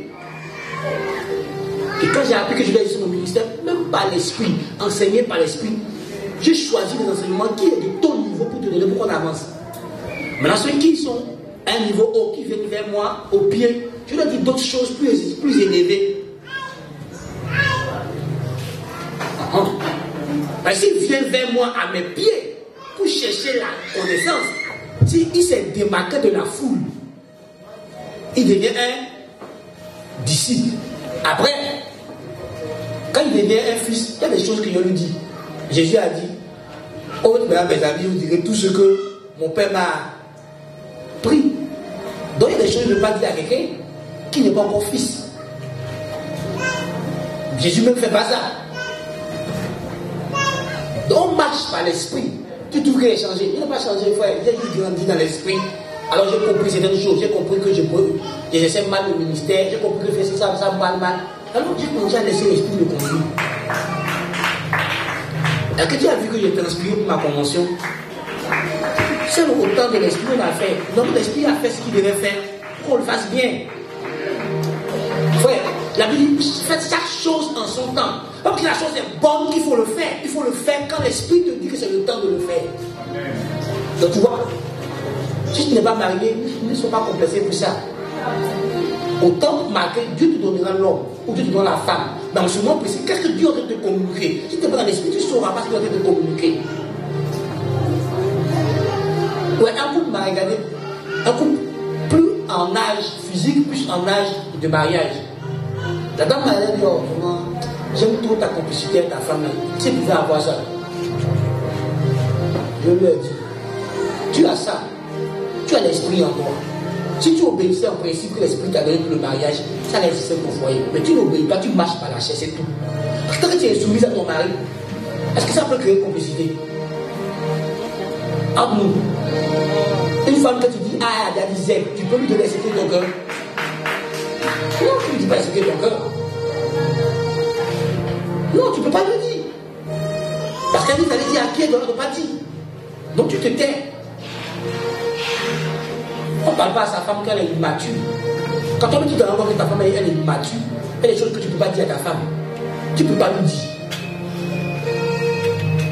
Il y a des informations que ton mari te donne. Tu dois garder ça et mourir avec. Mais tu as dit aux gens, bon, mon mari, c'est un millionnaire, c'est un milliardaire, il a 5 comptes bancaires. On t'a envoyé le dire aux gens. On t'a envoyé. Maintenant, les gens cherchent à l'agresser. Qui l'a exposé? Qui l'a exposé? C'est le diable. C'est toi. Tu n'as pas protégé ton mari. Ah. Frère, il y a à qui on dit. Parce que lui là, il est spirituel, la prière nous allons arriver. Pourquoi des femmes ont été trompées par leurs camarades? Elle dit à sa camarade, tous les feux du mois, mon mari fait bijou, mon mari me donne 100 000, mon mari me donne 200 000. Tous les feux du mois, à son mari ne donne rien. Il est échu. Le jour où tu veux parler avec ton mari, elle va te dire, parle, parce qu'elle cherche ta place. Quand on te cherche, quand tu reviens, elle est là. Toi, tu as le bonheur, tu t'améliores le bonheur. Parce que tu ne marches pas par l'esprit. Tu ne marches pas par l'esprit pour savoir qu'un orphelin que Dieu met dans ta vie est une porte ouverte du ciel en ta faveur. C'est une échelle pour que les anges montent et descendent toujours dans ta maison. Parce que Dieu est le père des orphelins. Donc Dieu viendra s'occuper de cet orphelin. Comme c'est toi qui as l'orphelin, c'est le capot qui va mettre pour que tu t'occupes de l'orphelin là. Quand tu as l'opportunité d'aider un pauvre, tu dois te réjouir dans la Bible. Tu veux faire des offrandes à un pauvre. Prête, non? Excusez-moi, il prête à qui? Donc quand tu as envie d'aider quelqu'un qui ne peut pas t'aider, qui est pauvre, sois content. Quand tu as envie de prêter à Dieu, à un moment ça va revenir. Et quand ça pour Dieu, ça revient là. Ça revient bien, en abondance. Papa a dit non. La bénédiction, il y a des clés, il faut savoir. Dans ce matin, je te donne une clé. Entretiens ta vie par l'esprit. Tu ne peux pas distinguer si tu ne mènes pas la vie par l'esprit. Okay. C'est la vie par l'esprit qui va au-delà des normes humaines. Qui peut faire des choses que les humains ne peuvent pas faire. Quelqu'un a sida, tu le guéris. Quelqu'un a cancer, tu le guéris. Quelqu'un est ménopausé, tu ne peux pas mettre au monde, tu pries bien mettre au monde. Et ton enceinte met au monde. Frère, c'est la vie de l'esprit qui peut amener à l'existence des choses impossibles. Tu vois, c'est la vie de l'esprit qui peut te prendre de chauffeur de baraque à directeur d'entreprise. Faut ouvrir.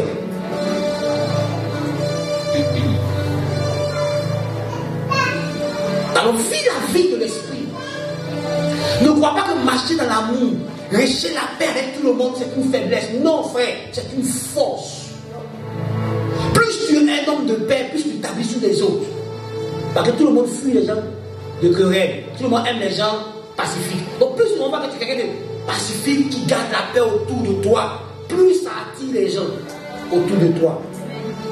Un homme qui est querelleur ne rassemble pas. Les gens le fuient. Dès qu'il apparaît, tout le monde. Mais quelqu'un qui est calme, qui est tranquille, qui est un homme de paix, qui sait parler aux autres, qui sait considérer les gens, tout le monde fait avec lui parce qu'il soit à l'aise dans sa compagnie. Un homme qui est rempli d'amour attire les gens. Pourquoi Jésus nous attire, nous tous? Parce qu'il est amour. Mais si tu n'es pas rempli d'amour, tu es haineux, on va te fuir. Parce que quelqu'un qui est haineux, il n'a pas de bonnes choses à sa bouche. Il parle mal des autres, il dit de mauvaises choses sur les autres. Donc tout le monde va te fuir. Mais si tu parles mal des autres, pourquoi il se toi là? Il me dit de mon cœur. Un jour, tu ne parleras pas au-dessus de moi. Donc il préfère dire maintenant là, prends ma distance. Il ne pas que tu parles mal pour moi aussi. Il y a quelqu'un qui est venu ici un jour. Il a cité tous les pasteurs qui ont prié pour lui, puis ça n'a pas marché. Tu lui as dit, il faut repartir à la maison. Il ne faut pas t'en mettre sur la liste là aussi. Ben, c'est sûr que tu vas le mettre là-bas parce que tu es incrédule.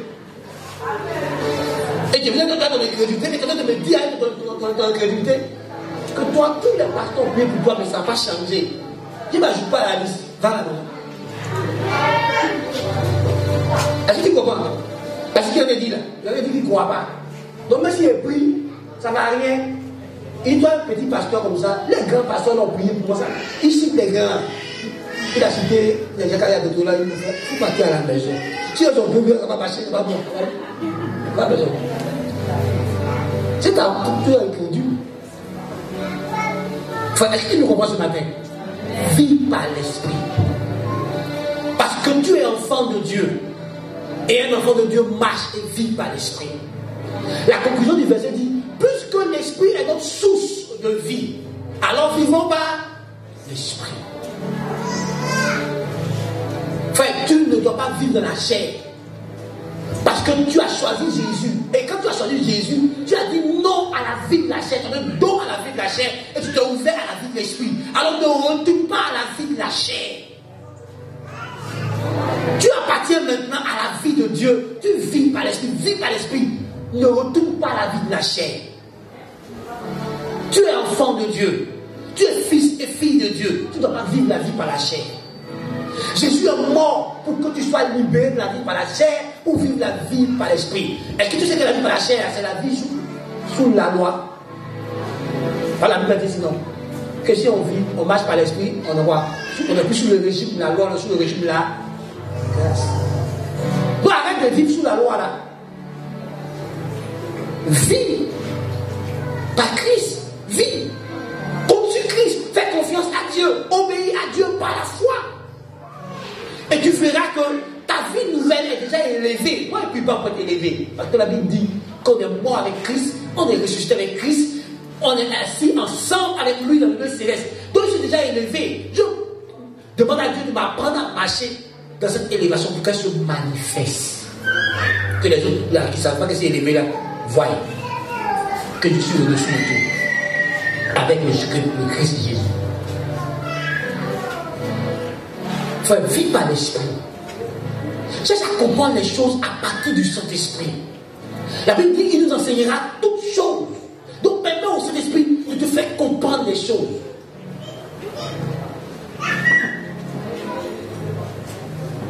Vous voyez, David a été mis à l'écart par son père dans le désert.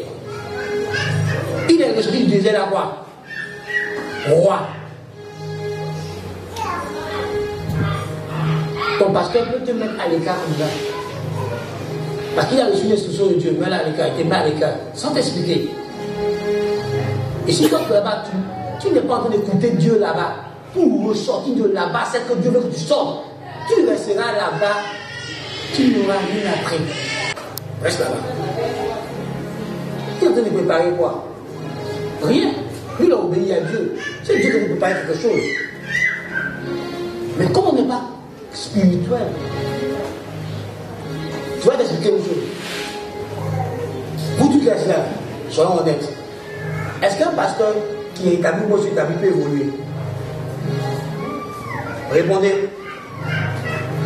Vous toujours les venez, on vient mercredi matin.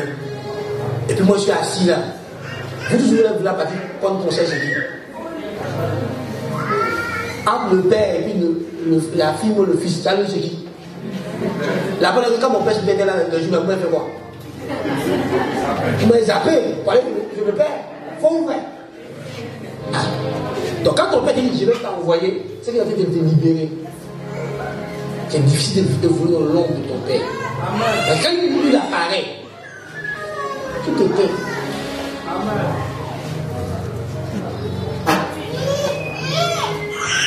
Mais si tu vois la punition, tu n'as rien compris. Elle, si elle pouvait l'envoyer, elle va le faire, mais c'est impossible parce qu'elle est ma femme. Elle ne peut pas la séparer de moi. Mais vous voyez, même elle, quand moi je suis là, ce côté de maman spirituelle de l'église, là, ça c'est elle. Hein? Qu'est-ce que je peux faire? C'est comme ça. Mais si tu ne marches pas par l'esprit, tu ne comprendras pas que c'est normal. Tu ne peux pas avoir le même type de respect que ton leader. Parce que vous tous, il est votre père. Et tu demandes à tes frères de donner le respect qu'ils donnent au père. C'est impossible. Si moi, mes frères biologiques me donnent le respect qu'on donne à mon père, parce que mon père a fait une cérémonie, il a dit, celui-là, c'est votre papa. C'est mon papa lui-même qui a dit à mes frères, c'est votre papa. Vous voyez quoi? Transmission, délégation d'autorité. Et mon père lui-même, quand il fait quelque chose pour mes frères, il me demande, je fais ça, tu veux quoi? Tu dis non, on s'arrête. Parce que c'est lui-même qui m'a donné l'autorité. Maintenant, moi, je suis là, ici en vie de l'autorité. Et tu veux qu'on te donne le respect qu'on me donne, c'est pas possible. Même nos enfants sont à l'extérieur. Quand ils font les enfants, ils nous donnent des dons en nature d'argent. Mon montant est toujours plus élevé que pour elle. Parce que sur le père, c'est comme ça. Il n'a pas demandé ça, on m'a donné. Un homme ne peut recevoir ce qu'il a te donné.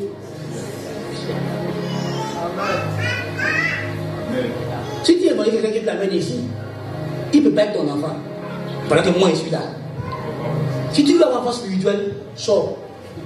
Va, il t'a envoyé. Tu fais une église là-bas, là tu as des enfants spirituels. Quand il va arriver là-bas, il dit, grand-père est arrivé. Tu non, si tu es ici, que tu envoies, tout le monde devient mes enfants.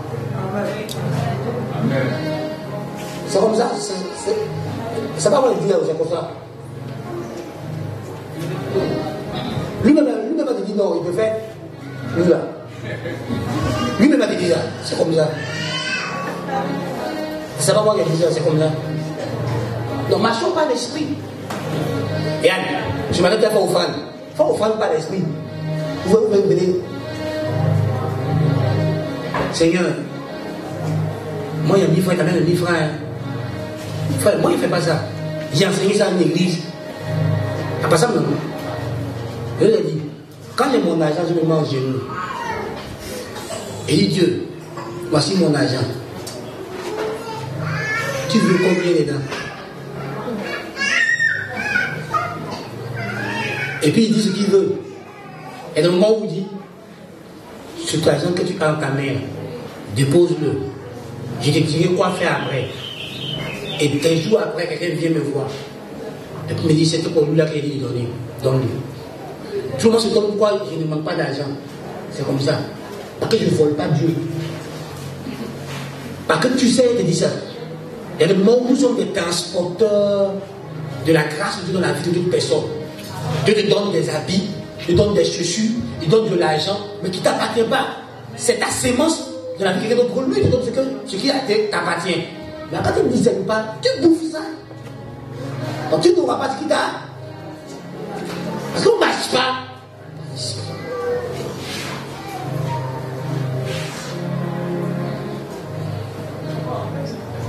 Quand ils arrivent, ils ont attrapé leur tête, non?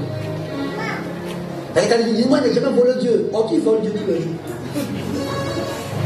Parce que tu ne discernes pas que ce qu'il t'a donné, c'est pour quelqu'un d'autre. Tu es censé transmettre ça. Tu es une source de bénédiction. Combien de fois on se rappelle que Dieu a fait de nous une source de bénédiction? Donc il y a des moments où les bénédictions qui viennent, ce n'est pas pour nous, c'est pour quelqu'un d'autre. Nous sommes censés transmettre à la personne. Mais on ne discerne pas, on garde. Et on a des problèmes. Ensuite, quand tu viens donner une offrande, il faut te rassurer dans ton cœur que l'offrande que tu apportes est en train d'honorer Dieu. Proverbe chapitre 3, verset 9 à 10. Avant de vivre la conséquence, pourquoi il ne prie pas pour les conséquences? Il dit, oh Seigneur, bénis-moi. Non, il ne prie pas pour ça. Moi, quand je fais mon offrande, je fais en sorte que mon offrande honore Dieu. Je vais dire, mais c'est lui ça pour moi. Là, ils sont de dire quelque chose à quelqu'un. Fais vite, Proverbe chapitre 3, verset 9 et 10. Parce que plus de se plaignent, je n'ai pas de retour, je bénis, il fait offrande, 10 000, il ne voit rien. Non, attends, laisse-moi t'expliquer un peu. Proverbe chapitre 3, verset 9 à 10. Honore l'Éternel avec tes biens. Honore qui? L'Éternel. Avec quoi? Avec tes biens. Et avec les prémices de tout ton revenu. Arrête-toi là. On dit de faire quoi? Et quand tu prends ton offrande, quand tu prends tes dîmes, tu viens pour faire quoi? Pour honorer qui? Est-ce que Dieu se sent honoré, se sent considéré, se sent respecté, se sent estimé par l'offrande que tu dois lui apporter? Qu'est-ce que nous on fait? On donne la plus petite partie à Dieu. Et puis on garde la plus grande. Il dit, mon verset 10 là. Verset 10. Alors tes greniers. Alors, mon frère, oui. Alors, le alors là, c'est la conséquence de quelque chose. Donc on ne prie pas pour dire, Seigneur, j'ai semé, bénis-moi. Non, on ne prie pas pour ça. Ça sera naturel. Dès que tu sèmes, il y aura. Il n'y a pas de moisson sans sémaille. Pour qu'il ait une moisson, il faut qu'il ait un. Ça donne quelqu'un qui a jamais sémé, qui a moissonné quelque chose. Non. Donc dès que tu as sémé, tu sais que la moisson va venir. Donc tu n'as pas besoin de prier pour ça, c'est une loi. C'est comme quand j'ai la foi en Dieu, autrement je suis agréable. Est-ce que je prie pour être agréable? Est-ce que je prie pour être agréable à Dieu? Si j'ai la foi, je suis. Donc dès que j'ai la foi, je suis. On dit, dès que tu sèmes, tu auras une récolte. Donc si tu as sémé, tu ne dois pas prier pour la récolte. La loi de la sémence produit la loi de la récolte. Donc si tu ne sèmes pas, tu ne récoltes pas. On dit, si tu honores Dieu, la conséquence, c'est que tes greniers seront. Donc maintenant, quand tu viens et que Dieu ne se sent pas honoré par ce que tu lui apportes, pourquoi tu veux que les greniers soient visités par Dieu? Pourquoi tu veux que Dieu bénisse tes mains, bénisse ton travail, te donne des idées de richesse? Pourquoi? Parce qu'il ne se sent pas honoré par ton don.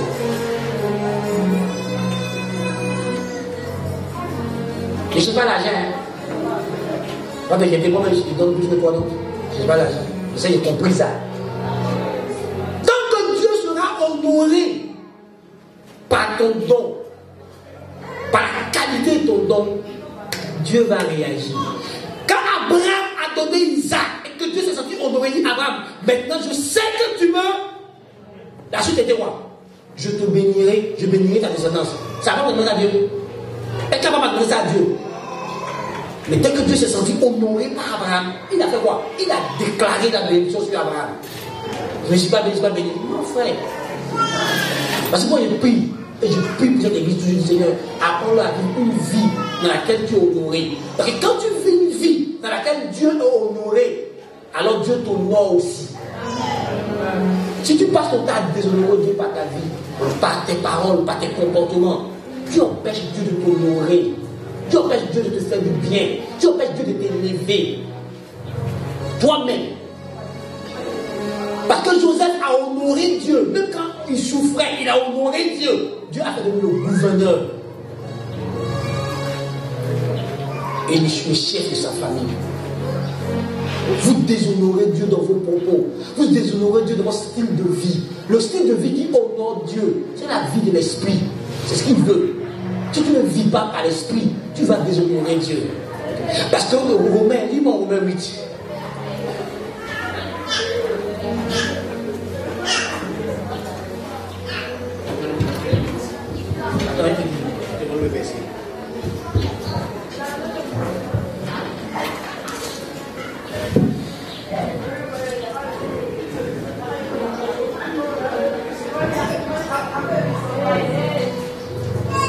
Lis à partir du verset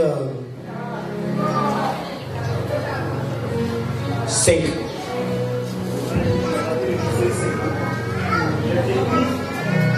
Ceux, en effet, qui vivent selon la chair, s'affectionnent aux choses de la chair. Tandis que ceux qui vivent selon l'esprit, s'affectionnent aux choses de l'esprit. Je l'ai dit, non? Je ne l'ai pas dit dans la prédication. Je fais juste l'apprentissage de ce qu'il a dit dans la Bible. Verset 6. Et l'affection de la chair, c'est la mort. Tandis que l'affection de l'esprit, c'est la vie et la paix. Car l'affection de la chair est inimitié contre Dieu, parce qu'elle ne se soumet pas à la loi de Dieu, et qu'elle ne le peut même pas. Or, ceux qui vivent selon la chair ne sauraient plaire à Dieu. Merci. Je lis juste merci cette version. En effet, l'homme livré à lui-même dans toutes ses tendances n'est que haine de Dieu.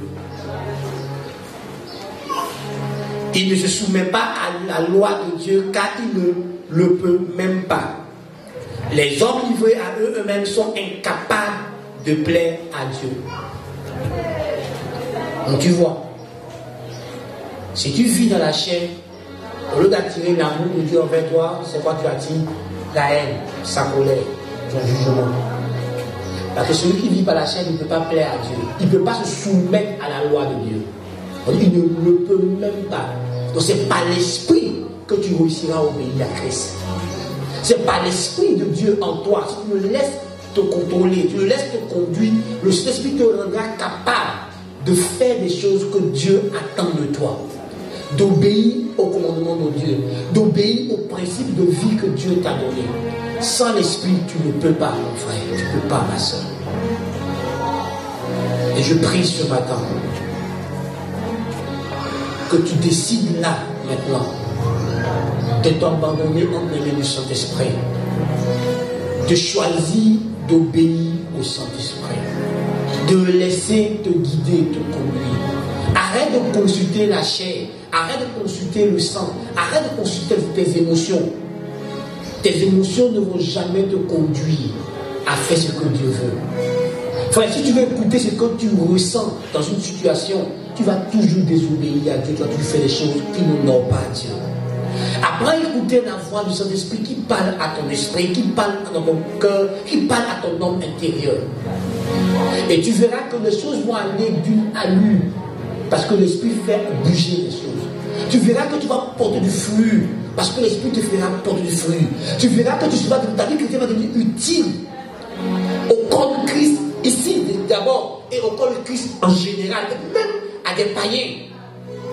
Si tu veux que ta vie porte du fruit, si tu veux que ta vie soit utile à Dieu et aux autres, marche par l'esprit, vis par l'esprit, fais les choses par l'esprit, fais les choses par le Saint-Esprit. Arrête de consulter ta chair. La chair ne va jamais t'encourager à obéir à Dieu. La chair ne va jamais t'encourager à faire les choses que Dieu veut. Tu vois, tu peux t'en conflit avec quelqu'un que tu entends dans ton esprit. Dieu te dit, va vers lui. Mais si tu écoutes la chair, je suis son grand frère, moi m'humilier, tu n'iras pas. Mais si tu écoutes l'esprit, tu iras plus la personne, tu seras au-dessus de la personne. Je vous en supplie. Dieu veut nous distinguer. Dieu veut qu'entre nous et les autres hommes, il y ait une différence, et Dieu nous a donné le Saint-Esprit pour ça. La présence de l'Esprit te permet de vivre la vie de Dieu. Et tu es capable de vivre la vie de Dieu. Parce que l'Esprit t'en donne la capacité. Et l'Esprit est en toi, il vit en toi. Tu es capable de devenir quelqu'un de patient. Tu es capable de devenir quelqu'un de tempérant. Tu es capable de quelqu'un de miséricordieux. Parce que Dieu l'a déjà fait pour des millions et des millions de personnes qui travaillent au monde. Des ivrognes qui sont aujourd'hui des hommes respectables. Des femmes de débauche qui sont des femmes respectables. Des gens qui étaient colériques, des bagarreurs, des brigands qui sont aujourd'hui des hommes de Dieu, des gens respectables. Donc Dieu peut le faire pour toi si tu veux bien qu'il le fasse. L'esprit est en toi. C'est à toi de l'écouter pour vivre. Et tu verras que tu vas opérer avec la sagesse de Dieu. Tu vas opérer avec l'intelligence de Dieu. Tu vas opérer avec la connaissance de Dieu. Tu vas opérer avec la puissance de Dieu. Tu vas opérer avec la vie de Dieu. Et forcer. Ça te fera porter du fruit. Quitte tes raisonnements. Et va à l'esprit. Arrête de considérer les choses humaines. Considère les choses spirituelles. Par l'esprit. Je t'encourage ce matin à vivre par l'esprit. Si tu vis par l'esprit, tu ne vas pas accomplir les œuvres de la chair. Si tu vis par l'esprit, tu pourras vaincre l'impureté, tu pourras vaincre la colère, tu pourras vaincre le mensonge, tu pourras vaincre tout ça. Parce que la vie qui est en toi est une vie supérieure. C'est la vie de Dieu. Et elle peut dominer la vie du diable. Que Dieu nous bénisse, que Dieu nous aide.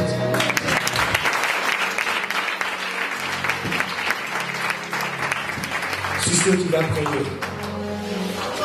Tu as compris que toi, tu es dans la vie de l'esprit. Tu es enfant de Dieu. Quel que soit le petit niveau de vie de l'esprit tu es, tu peux croître. Alors prie ce matin. Dis à Dieu, je vais grandir dans la vie de l'esprit. Je vais grandir dans ma dépendance au Saint-Esprit. Seigneur, aide-moi à m'abandonner au Saint-Esprit, à laisser le Saint-Esprit pour le contrôle, à laisser le Saint-Esprit pour la direction de ma vie. Prie le Seigneur, demande de l'aide à Dieu. Par l'Esprit de Dieu. Oh Dieu, aide-moi à obéir davantage au Saint-Esprit. Aide-moi à grandir encore dans la vie de l'Esprit. Aide-moi à grandir dans ma compréhension des choses de l'Esprit. Aide-moi à grandir dans l'obéissance, dans la soumission et l'obéissance au Saint-Esprit. Père, aide-moi à me laisser volontairement chaque jour, au quotidien, en toutes choses, en toutes circonstances, être conduit par l'Esprit. Parce que je suis enfant de Dieu, je suis fils de Dieu, né de Dieu. Alors je veux vivre la vie de Dieu. Aide-moi, Seigneur, à vivre la vie de Dieu, à manifester la vie de Dieu que je porte en moi, de par la nouvelle naissance. Aide-moi à vivre la vie de l'Esprit. Aide-moi, Seigneur, à ne plus résister au Saint-Esprit, à ne plus m'opposer à l'Esprit de Dieu, mais à suivre les désirs de l'Esprit. Être conduit par l'Esprit, être dirigé par l'Esprit, à suivre le mouvement de l'Esprit, à faire les choses que l'Esprit me met dans mon cœur, à parler comme l'Esprit, à agir comme l'Esprit me demande, comme il attend de moi. Seigneur, aide cette Église à marcher par l'Esprit, à faire les choses du Saint-Esprit, à parler par l'Esprit, être conduit, être dirigé par le Saint-Esprit.